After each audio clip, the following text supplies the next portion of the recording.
Et puis Jacques Lafitte participe lui aussi à cette émission aujourd'hui en mettant tout son talent au service de Turbo et du magazine Option Auto pour nous offrir le plus bel essai qui soit du haut de gamme Alfa Romeo, la 164, qui pour les besoins de sécurité et de confort de ses passagers reçoit à présent la transmission intégrale, la Q4 qui a été essayée pour les besoins de la transmission intégrale sur sol enneigé à Flaine dans le mauvais temps. Autant dire que Jacques et son équipe ce jour-là ont eu beaucoup moins de chance que nous aujourd'hui.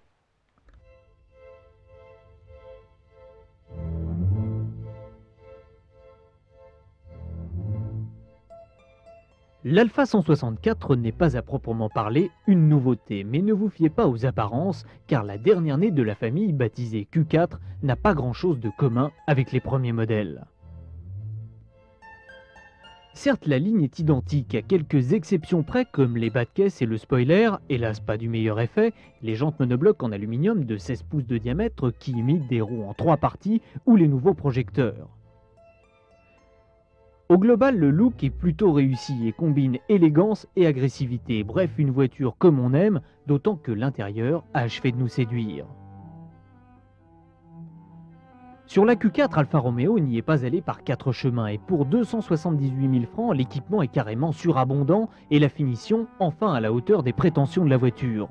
La sellerie est en cuir et les sièges baquets signés Recaro sont réglables électriquement dans tous les sens possibles et imaginables. Un soin que l'on retrouve d'ailleurs aux places arrière, elles aussi équipées de baquets qui malheureusement ne laissent plus beaucoup de place pour les jambes. En série, naturellement, la Q4 reçoit un airbag conducteur, une climatisation électronique, des vitres et des rétroviseurs électriques, un rétroviseur central qui se teinte automatiquement, un amortissement piloté électroniquement, un autoradio d'une qualité remarquable avec chargeur de compact disque dans le coffre et dernier point mais pas des moindres, une boîte à 6 vitesses étudiée en collaboration avec l'allemand Getrag. Comme souvent, la pièce de choix sur une Alfa se trouve sous le capot. Le V6 3 litres 24 soupapes est toujours aussi beau et délivre aujourd'hui 230 chevaux. Une cavalerie, et c'est une grande première, que la 164 est enfin capable de passer au sol grâce à une transmission intégrale sophistiquée.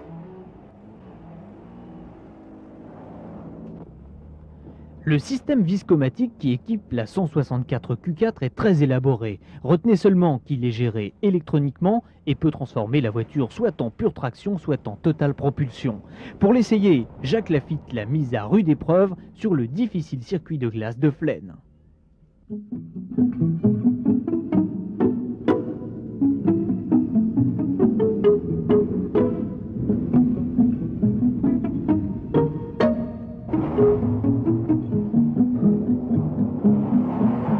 Jacques, c'est pas des conditions optimales, même pour essayer une voiture à 4 motrices, ce temps. Oui, effectivement. En plus, on essaye sur une piste de glace à Flaine, ici, à l'école Alfa Romeo. Et en plus, il n'y a que de la glace et j'ai pas de pneus cool. J'essaie avec des pneus compacts qui sont déjà bien plus performants qu'un pneu de tourisme normal. Mais c'est très difficile pour moi de juger la voiture. Cette transmission intégrale, tout de même, elle se comporte comment par rapport à ce que vous connaissez d'autre? La transmission, elle marche très bien.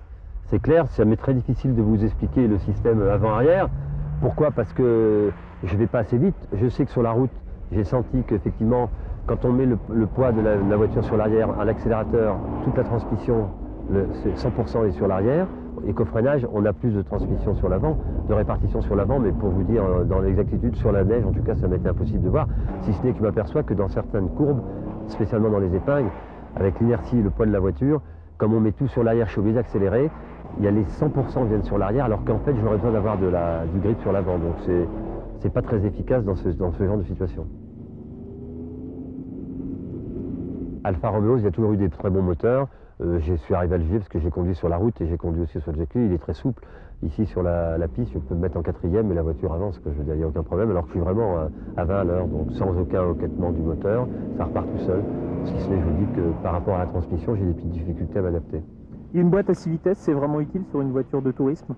Oui, quand il y a un moteur comme ça, puissant, avec un bon couple, ça permet d'être toujours dans le bon rapport quand on veut conduire sportivement. Voilà, il y a une suspension souple, sport, et quand on veut vraiment conduire rapidement et sport, je suis persuadé que c'est plus amusant, enfin moi j'en suis sûr d'avoir 6 vitesses. Pas dangereux tout de même?